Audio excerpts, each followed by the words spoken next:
வணக்கம் நண்பர்களே, welcome to Logan TNPSC YouTube channel. So friends, உங்களை இன்னொரு வீடியோவில் சந்திக்கிறதுல ரொம்ப மகிழ்ச்சி. இன்றைக்கி நம்ம யூடியூப் சேனலில் எந்த டாபிக் பற்றி பார்க்க போகிறோம்னா, இந்தியன் பாலிட்டி, அதாவது இந்திய அரசியலமைப்பில் ஒரு வரி வினாவிடைகளை தான் நாம் இன்றைக்கி பார்க்க போகிறோம். சும்மா ஒரு 10 கேள்விகள் மட்டும் நம்ம எடுத்திருக்கோம். அந்த 10 கேள்விகளை பற்றி மட்டும்தான் நம்ம இந்த இதில் பார்க்க போகிறோம்.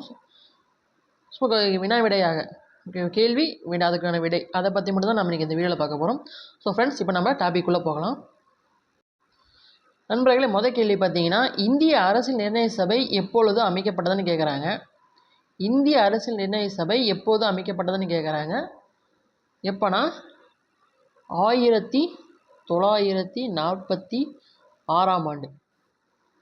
இந்திய அரசியல் நிர்ணய சபை எப்போது அமைக்கப்பட்டதுன்னா 1946ஆம் ஆண்டு அமைக்கப்பட்டது.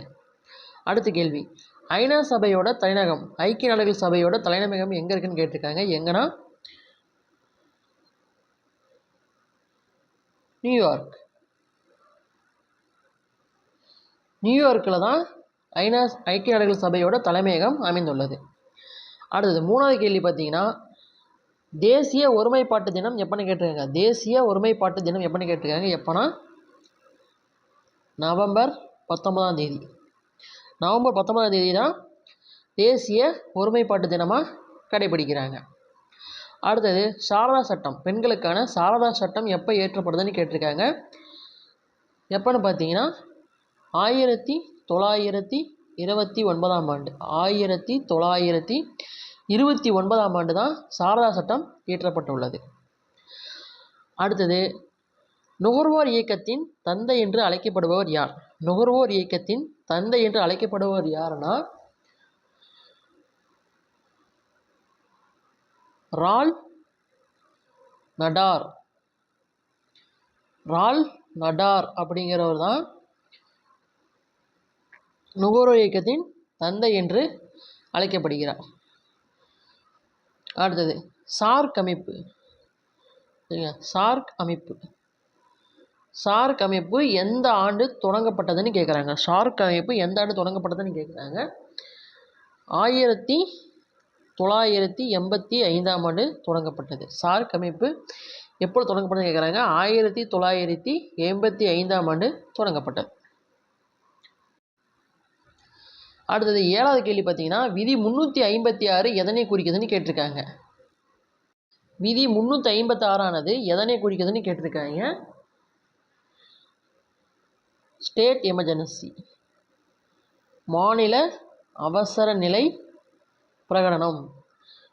மாநில அவசர நிலை பிரகடனம், அதாவது ஸ்டேட் எமர்ஜென்சியை தான் குறிக்கிறது தான் விதி 356. அடுத்து சாலை போக்குவரத்து சட்டம் எந்த ஆண்டை கொண்டு வரப்படுதுன்னு கேட்குறாங்க. சாலை போக்குவரத்து சட்டம் எந்த ஆண்டு கொண்டு வரப்படுதுன்னு கேட்டிருக்காங்க. 1989ஆம் ஆண்டு. 1989ஆம் ஆண்டு தான் சாலை போக்குவரத்து சட்டம் கொண்டு வரப்பட்டுள்ளது. சர்வதேச மனித உரிமைகள் தினம் எப்போது கடைபிடிக்கப்படுதுன்னு கேட்குறாங்க. சர்வதேச மனித உரிமைகள் தினம் எப்போது கடைபிடிக்கப்படுதுன்னு கேட்குறாங்க. எப்போனா ஆண்டுதோறும் டிசம்பர் 10ஆம் தேதி. ஆண்டுதோறும் டிசம்பர் 10ஆம் தேதி தான் சர்வதேச மனித உரிமைகள் தினம் கடைபிடிக்கப்படுகிறது. அடுத்து நம்ம கடைசி கேள்வி பாருங்கள். உலக எழுத்தறிவு தினம் எப்போது கடைபிடிக்கப்படுதுன்னு கேட்குறாங்க. உலக எழுத்தறிவு தினம் எப்போ கடைபிடிக்கப்படுதுன்னா செப்டம்பர் 8ஆம் தேதி. செப்டம்பர் 8ஆம் தேதி தான் உலக எழுத்தறிவு தினம் கடைபிடிக்கப்படுகிறது. நண்பர்களே, நாம் இன்றைக்கி எடுத்த டாபிக் இதோட முடியுது. நம்மளோட வீடியோ உங்களுக்கு பிடிச்சிருந்ததுன்னா லைக் பண்ணுங்கள், கமெண்ட் பண்ணுங்கள், உங்கள் ஃப்ரெண்ட்ஸுகளுக்கு ஷேர் பண்ணுங்கள். நீங்கள் நம்ம சேனலுக்கு புதுசுனா மறக்காமல் நம்ம சேனலை சப்ஸ்கிரைப் பண்ணிக்கோங்க. ஸோ ஃப்ரெண்ட்ஸ், நம்ம இன்னொரு வீடியோவில் சந்திக்கலாம். அதுவரையிலும் நன்றி, வணக்கம்.